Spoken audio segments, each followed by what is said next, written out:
advogado, advogada, estudante de direito e apaixonado pelo mundo jurídico.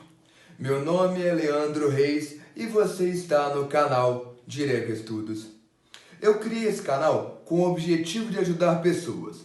Aqui eu trago conteúdo de uma forma descomplicada para você que quer aprender algo novo, para você que tem dúvida e quer solucionar a sua dúvida, e para você que já sabe, mas quer revisar alguma matéria. No vídeo de hoje daremos continuidade ao nosso estudo sobre obrigações. No vídeo anterior falamos sobre a obrigação de dar, e nesse episódio falaremos sobre a obrigação de fazer e a obrigação de não fazer. Então, vem comigo aproveitar esse conteúdo. Bom, no último vídeo falamos de forma geral sobre a obrigação de dar. Fiquem tranquilos que depois eu retornarei ao estudo das obrigações de dar para falar de forma mais completa de cada espécie da obrigação. Agora falaremos da obrigação de fazer e também da obrigação de não fazer.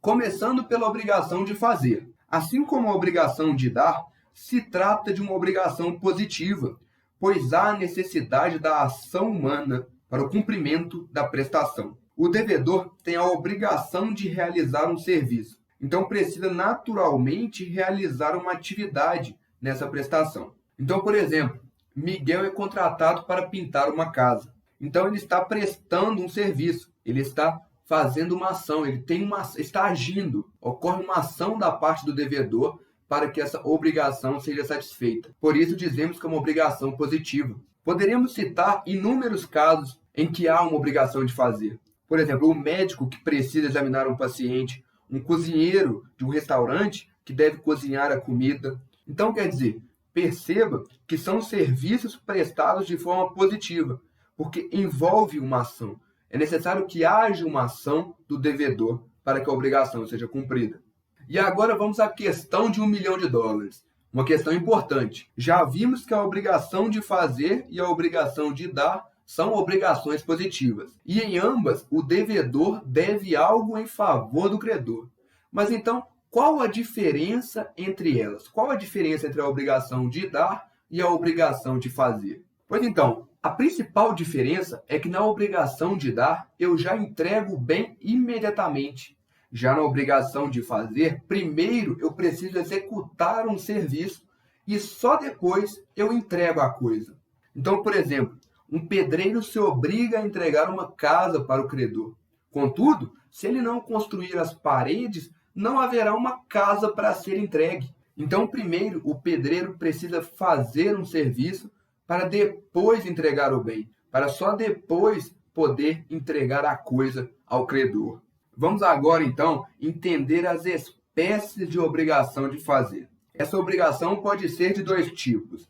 A obrigação de fazer personalíssima, infungível, ou a obrigação de fazer impessoal, fungível. Uma obrigação personalíssima é aquela que somente o devedor pode fazer. Ninguém poderá fazer no seu lugar. Então, por exemplo, uma cozinheira X foi contratada para produzir doces, pois possui os melhores doces daquela região. Ela não pode simplesmente delegar, porque nesse caso houve a exigência do credor. O credor foi até essa cozinheira X contratar a produção desses doces. Então, se ele foi nessa cozinheira, é porque ele quer que essa cozinheira faça o trabalho. Ele confia no trabalho dela.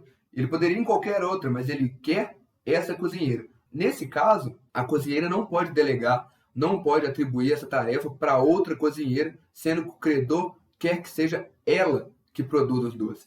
Então, nesse caso, é uma obrigação personalíssima. Ele quer que seja essa cozinheira que produza esses doces. Mas nesse caso, você pode ainda se perder um pouco. Vamos dar outro exemplo. Vamos supor que tem um evento aqui no Mineirão, um evento sertanejo aqui no Mineirão. E o Gustavo Lima é contratado, vamos supor. Ele não pode mandar que outro cantor vá nesse evento em seu lugar, porque as pessoas vão a esse show para assistir ele. Não vão assistir outro, vão assistir ele. Então, nesse caso, é uma obrigação personalíssima. Ninguém poderá fazer no lugar dessa pessoa. No caso, essa pessoa, esse devedor, tem que cumprir ele mesmo a obrigação. Por isso, é uma obrigação personalíssima. E aí, me diz, Está gostando desse vídeo? Está gostando desse conteúdo? Então deixe seu like aqui embaixo. Isso me ajuda demais a me manter motivado, a me manter estimulado para produzir conteúdos para vocês.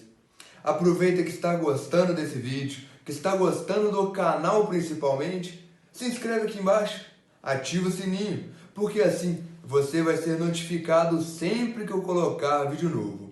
Sempre que eu colocar matéria nova aqui no canal, você será avisado e poderá correr para adquirir cada vez mais conhecimento. Então, dado o recado, muito obrigado e vamos voltar ao vídeo. Agora vamos falar da obrigação impessoal. Obrigação impessoal é aquela que pode ser realizada por qualquer pessoa, já que as qualidades do devedor não são importantes para o credor nesse caso. Então, por exemplo, eu levo meu carro no lava-jato. Eu poderia levar o meu carro em qualquer lava-jato. Não me importa quem irá fazer o serviço, quem irá lavar o meu carro. Posso levar em qualquer lava-jato e dentro de cada lava-jato pode lavar qualquer pessoa. Então, as qualidades do devedor, nesse caso, não são importantes. Mas lembre que eu falei da obrigação personalíssima da cozinheira X, que o credor queria que ela produzisse os doces? Pode ocorrer que o credor não tem essa pretensão. Então ele só contrata uma confeitaria para fazer doces. Qualquer confeitaria. Então ele contrata a confeitaria para fazer doces. Essa confeitaria não consegue cumprir com a sua obrigação. O credor, então, poderá pedir que outra confeitaria, poderá contratar outra confeitaria para fazer os seus doces. Nesse caso, ele contrata essa outra confeitaria e depois poderá cobrar o valor pago, caso já tenha pago a confeitaria, a primeira confeitaria, para que ela devolva o seu dinheiro. Então, nesse caso, que as qualidades do devedor não são importantes, dizemos que é uma obrigação impessoal, uma obrigação fungível. Agora sim, vamos falar sobre a obrigação de não fazer. Ao contrário das duas obrigações anteriores, que era uma obrigação positiva, a obrigação de não fazer é uma obrigação negativa. Não é necessário, perceba, não é necessário uma ação do devedor para que a obrigação seja cumprida. Basta que ele se abstenha. Então, basta que o devedor não faça nada. Basta que o devedor não execute nenhuma ação para que essa obrigação seja satisfeita, para que essa obrigação seja cumprida. Então, por exemplo, uma pessoa se compromete, se obriga a não construir um muro separando o seu terreno do vizinho, por exemplo, porque só um deles tem acesso à via pública. Então, ele se compromete apenas a não construir um muro. Não vai construir nada que separe seu terreno do vizinho. Então, nesse caso, uma obrigação de não fazer. Uma obrigação negativa. Basta que ele não faça nada. Então, é uma obrigação de não fazer. Outros exemplos aqui. O advogado não descumprir o sigilo cliente-advogado está cumprindo com uma obrigação. Alguém se obrigar a não desmatar uma área de preservação também está cumprindo com uma obrigação de não fazer. Um médico que não fornece o prontuário de um paciente para outras pessoas também está cumprindo com uma obrigação, também está cumprindo com a obrigação de não fazer. Então, com isso, chegamos ao fim do episódio sobre a obrigação de fazer e sobre a obrigação de não fazer. E com isso, chegamos ao fim de mais um vídeo. Muito obrigado a você que assistiu até aqui. No próximo episódio daremos continuidade ao nosso estudo sobre obrigações. Te aguardo lá, hein? Forte abraço!